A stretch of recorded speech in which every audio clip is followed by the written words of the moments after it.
예, 안녕하세요. 저 꿈그림이입니다. 오랜만에 인사드리죠.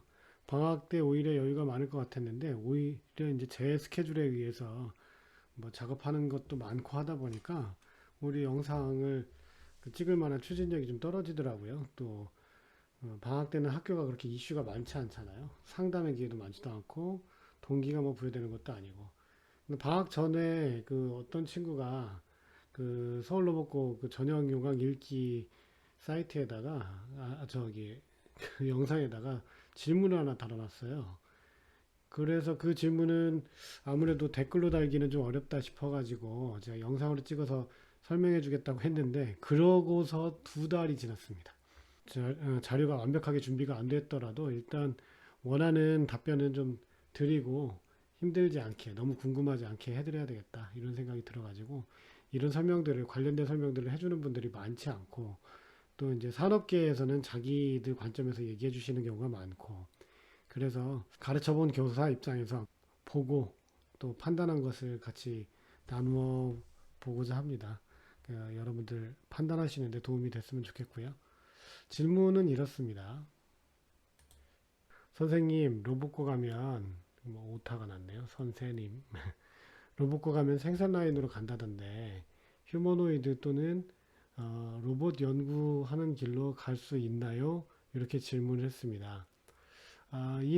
질문을 보고서 답변을 영상으로 드려야 되겠다 생각을 했는데 의도를 구체적으로 여쭐 수 없어서 그냥 짐작으로 말씀을 드릴 수밖에 없을 것 같아요.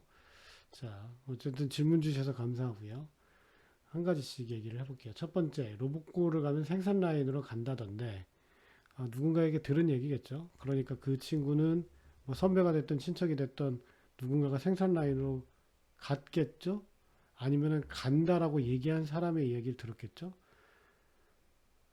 그래서 본인이 이렇게 생각하는 거죠. 로봇고를 가면 생산 라인으로 가는구나. 그러면 로봇 연구하는 길로 갈 수 없나 보지? 나는 그쪽으로 가고 싶은데 로봇고 가면 그렇게 갈 수 있는 걸로 생각했는데 아닌가 보지? 이런 질문이 아닐까 첫 번째 그렇게 생각이 듭니다. 어, 약간 그 한꺼번에 묶어서 내 길과는 다르고 생산 라인은 싫다 이런 그 기저가 좀 깔려 있는 것 같아서 이 부분은 좀 말씀을 드려야 되겠는데요. 생산 라인은 뭘 얘기하는 겁니까? 자, 저에게 저작권으로 문제를 걸 리가 없는 대기업 하나 홈페이지에 들어왔습니다. 자, 여기 뭐 현대자동차는 홈페이지 들어오면 우리 차 사세요 이런 접근을 하고 싶겠지만 우리가 관심 있는 건 그게 아니죠. 회사가 어떻게 굴러가고 그 안에 어떤 인력 구조가 있는지 이게 궁금한 거죠. 그래서 회사 소개로 한번 가볼게요. 거기에 보면 뭐가 좀 이렇게 있는데 회사 소개 중에서 직무 소개라는 게 현대자동차는 있어요. 여기에 도움을 좀 받도록 하겠습니다. 많은 직무 중에 자신이 하고 싶은 일이 무엇인지 확인하세요. 이렇게 되어 있고요. 그 탭으로 좀 나눠놨는데 R&D, 그 다음에 Manufacturing, 전략 지원, 소프트웨어, 그 다음에 디자인 이렇게 크게 나눠놨고 R&D는 연구개발과 파일럿 이렇게 이제 나눠놨어요. 그러니까 아까 질문한 친구가 이 직무의 구분에 대해서 어느 정도 자세히 알고 있는지 모르겠는데 그 질문이 영역이 이렇게 나눠지겠죠. 나는 로봇고를 가게 되면 매니팩처링을 하는 그 중에서도 플랜트를 하는 이런 곳으로 가는 걸로 들었는데 저는 로봇을 개발하고 싶어요. 그래서 이런 R&D를 하는 곳으로 갈 수 있나요? 이런 질문으로 해석을 하고 일단 설명을 해볼게요.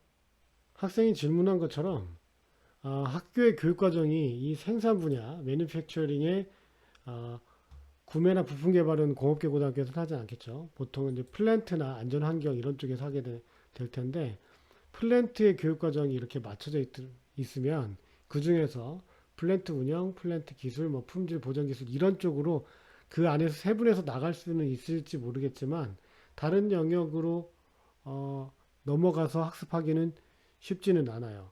생산 라인을 가는 친구들은 연구 개발 분야로 넘어가려면 또 다른 직렬이기 때문에 사실 대학에서 또는 고등학교 전공을 바꾸는 것과 마찬가지의 그런 노력과 그런 과정이 필요합니다. 그래서 생산 라인으로 가겠다는 교육 과정을 갖고 있는 데서 연구 개발로 갈 수는 없어요. 그런데 여기가 고등학교고 또 고등학교 그 마이스터 고등학교나 특성화 고등학교는 교육 과정을 전문대학 수준하고 쉐어링을 하고 있고 또 일자리도 그렇게 쉐어링을 하고 있다라고 말씀을 드렸잖아요. 로봇 분야에 대해서 한번 생각을 해봐야 되겠어요. 로봇 분야를 하고 있는 회사가 어디에 있는지. 사람인으로 넘어왔습니다. 사람인에서 제가 로봇이라고 검색어를 쳤더니 마침 아, 이거는 아마 상반기 채용을 3월 31일까지 하니까 초대졸 이상 부분별 인재 채용 이렇게 지금 제가 미리 열어보고 말씀드리는 거 아니니까 같이 열어보는 거예요. 한번 볼게요. 이 회사가 어떤 회사인지. 자, 신입 경력 대졸 2, 3년제 이상이고요. 그 다음에 급여는 면접 후 결정한대요. 전형적인 이제 중소기업 스타일이죠. 중소기업인 걸 이제 공고만 봐도 알 것 같아요. 자, 인웍스 로봇 상반기 분명 인재 채용 해가지고 자, 이런 사람들 뽑는답니다. 자, 이 부분이죠. 영업하실 분들 뽑는답니다.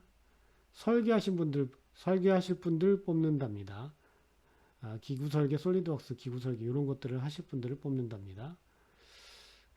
요게 이제 저희 교육과정하고 일치하기 때문에 아마 이 학력을 대졸 이상으로 요청하는 부분들이 마이스터 고등학교를 인정해 준다면 또는 특성화 고등학교를 인정을 해 준다면 이 부분들 채용이 또 진행이 가능하겠죠.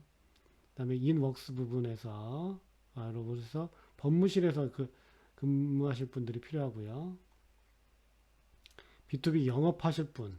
B2B라고 하는 건 비즈니스 투 비즈니스. 투는 어디로잖아요. 기업 대상으로 영업을 하실 분들 필요로 하고 있고요. 마케팅 하실 분들 필요로 하고 있고요. 이렇습니다. 한 자릿수 이렇게 요청을 하고 있고요. 우리 관련된 분들은 이런 설계를 하시는 분들 중에서 기구 설계 그리고 3D, 2D 도면 작성 이런 것들을 요소품 선정 이런 일을 할 수 있는 사람을 우선 선발을 한다고 하고 있어요. 자, 또 로봇이라고 쳤더니만 뭐 이런 공지들이 나네요. C# 코어 웹 개발, 로봇 제어 개발, 신입 경력직 채용 이렇게 나와 있어요. 자, 뭐 쭉 나오는데요. 중요한 건 이제 분야죠. 우리가 관심 있는 건. 어렵죠? 여기 있네요. 개발 업무, 어플리케이션 팀에서 이런 업무를 할 수 있는 사람들, 제어 모션 팀에서 이런 것들을 할 수 있는 사람들. 자, 이런 사람들을 뽑는답니다. 자, 하나 더 보여드려 볼게요. 자, 뭐 트위니 로봇 본부 테스트 엔지니어, QA 팀에서 사람을 모집한다고 하네요. 자, 자율주행 로봇 테스트 진행하고요. 자동화 테스트 환경 구축하고요. 테스트 케이스, 그러니까 뭐 각 경우별로 테스트를 해본다는 거죠. 그다음에 품질 프로세스 구축하고 경력도 무관하고 뭐 나이 성별도 무관하고 그런데 파이썬 해보고 로봇 프로그래밍 해보고 이런 사람들을 뽑겠다고 하네요. 병역 특례도 있고. 자, 앞에 현대자동차가 직무 소개를 한 거랑 뒤에 그 업체들 실제로 사람인에서 그 채용 공고가 난 업체들 그 소개를 한 거랑 어떤 차이를 좀 느끼시지 않으셨나요? 실제로 로봇을 다루는 회사들은 로봇이라고 연계되어 있는 회사들은 직무가 그렇게 세분화되어 있지는 않죠. 그렇죠? 좀 뭉태기가 좀 지어져 있죠. 이런 거 할 수 있는 사람 뽑아요. 그 정도로 좀 뭉태기가 지어져 있다라는 걸 볼 수가 있죠. 그러니까 여러분들이 그리고 직장에서 일하시고 계신 부모님들이나 또 사회에 이미 진출하신 분들은 이 직무라는 영역에 대해서 어느 정도 구분이 되어 있기 때문에 그리고 교육 과정이 어느 직무에 맞춰져 있는 건 분명히 맞아요. 그래서 그런 직무를 맞춰서 교육을 하게 되면 뭐 R&D나 이런 부분들을 넘어갈 수 없다. 이렇게 생각할 수 있어요. 근데 실제로는 그렇지 않죠. 우리 마이스터 고등학교 정도 수준 그리고 2년제 대학 정도 수준을 졸업해서 사람을 뽑는 그런 기업들은 그 정도로 직무를 세분화 시켜 놓지를 않는단 말입니다. 그리고 뭐 이게 장점인지 단점인지 모르겠지만 지금 로봇 분야 자체가 대기업이 이제서 대기업이라고 할 수 있는 기업이 사실상 없거든요. 그러니까 대기업이 로봇을 하면 모를까 현재는 그렇게 하고 있지 않고 대기업도 로봇 장비들을 하청을 낸다든지 구매를 해서 이렇게 사용하기 때문에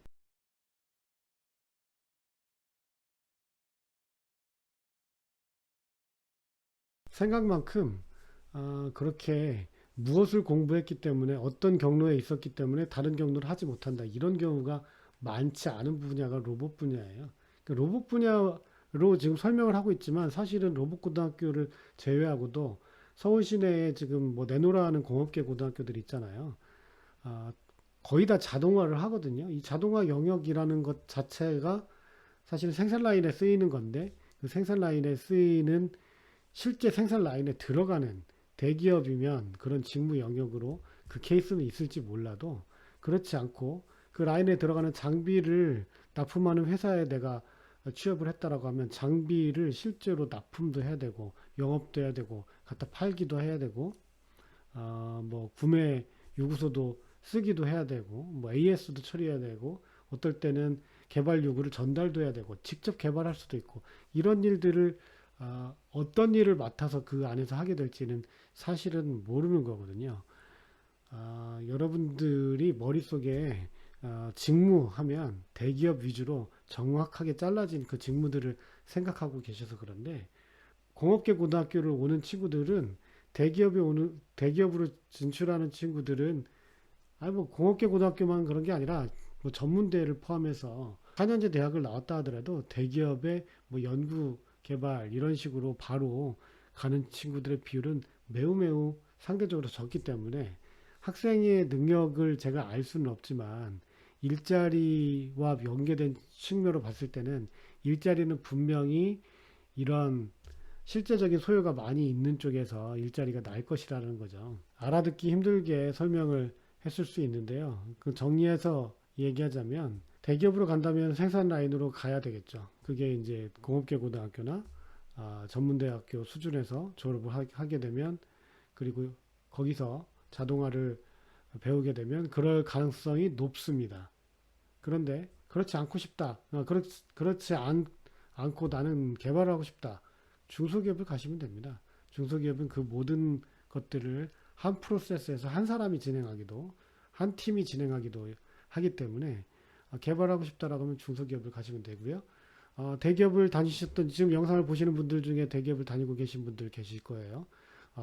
개발 업무에 참여한다고 해도 굉장히 한 파트를 참여하고 계시겠죠. 내가 이 모든 프로젝트를 모든 코스를 운영하고 싶다라고 하면 자금이 조달이 된다는 가정하에서 그것을 하고 싶다라고 하면 내 회사를 창업해서 직접 연구를 하시잖아요. 자, 학생들 중에 혹시 이렇게 어떤 이상적인 상상을 하는 친구들이 있을 것 같아요. 나 같은 인재를 데려다가 내가 하고 싶은 연구 개발을 신입이지만 과감하게 맡겨서 경력을 쌓게 해줄 수 있는 그런 기업이 있었으면 좋겠다. 아버지 회사밖에 없어요. 해서 개발을 하고 싶다라고 하시면 중소기업으로 진출을 하시면 됩니다. 뒤에 부분 질문 계속해서 볼게요. 휴머노이드 또는 로봇 연구하는 길로 갈 수 있나요? 이렇게 물어봤어요. 네, 갈 수 있습니다. 그런데 여러분들이 생각하는 것처럼 연구를 수행하거나 개발을 수행하는 사람들은 사실상 뭐라고 표현을 해야 될까요? 도전을 하는 사람들? 이렇게 할 수가 있겠어요. 대기업이든 중소기업이든 아주 소기업이든 개인이든 이런 것들을 도전한다는 건 사실상 생산성을 담보로 해서 얘가 꼭 수익을 거둔다 이런 것들로 연계를 해서 생각할 수는 없는 거죠. 그렇죠? 하지만 뭐 생산성을 그 수익을 목표로 하지 않고 개발하는 건 당연히 아닐 테니까 무슨 얘기를 하고 싶으냐면 투자를 하는 사람이 어쨌든 비용을 적게 들여서 성공적인 결과를 걷고 싶을 거 아닙니까? 이 기업의 규모나 기업의 능력에 따라서 능력 있는 기업이나 또는 기업의 규모가 되는 데서는 어쨌든 전체 비용으로 봤을 때 적은 비용을 들여서 이 결과를 빨리 낼 수 있는 그런 방법을 선택하기 위해서 경력이 있는 사람을 데리고 오든지 아니면 이런 일을 해본 사람을 데려오든지 아니면 어느 모로 봐도 이런 일을 수행할 수 있을 것 같이 보이는 어떤 능력자를 데려오든지 해서 프로젝트를 맡기겠죠. 그죠? 본인이 그런 능력자가 되시면 그런 기업체에서 모셔다가 안정적으로 월급을 주면서 개발을 할 겁니다. 두 번째, 중소기업에서 개발을 한다라고 하면 좀 여력이 힘들 거 아니에요? 그 능력이 힘들 거 아니에요? 그래서 대부분 중소기업에서 개발자라고 하는 사람들은 일을 하던 사람들 중에서 개발을 할 만한 역량을 가진 사람들을 데려다 개발을 한다기보다는 어떤 업무나 직무를 수행하던 다른 기업에 있던 사람들이 이런 것들을 개발하고 싶어서 회사를 창업한 경우들이 꽤나 있어요. 그래서 그런 기업에 함께 이렇게 합류하게 되면 초창기 합류하게 되면 그런 개발을 신입이든 뭐 어쨌든 경력이 낮든 할 수가 있죠. 생각을 해보세요. 지금 21살, 심지어 19살짜리도 있는데 그런 친구들에게 그런 경력을 가진 사람들이 자신의 노하우를 줘가면서 같이 개발을 하자고 하는데 만약 그 회사가 실패하고 내가 그 회사에서 실패했다 하더라도 끼키야 22살, 23살밖에 안 되니까 이 또한 정말 이런 그 개발을 하고 싶거나 로봇을 만들고 싶다면 정말 놓칠 수 없는 기회 아니겠어요? 근데 정말 능력 있는 친구들은 현실이니까요. 왜냐면 그런 조그만 회사에서 가르쳐 주는 거 많고 일 많이 시키는 데는 월급을 줄까 말까 보장할 수 없고요. 큰 회사에서 한 파트를 시키는 정말 나를 부속으로 만들어 주시는 그런 고마운 회사에서는 월급을 듬뿍듬뿍 주신단 말입니다. 역시 질문에 대해서 정리하자면 연구할 수 있습니다. 그리고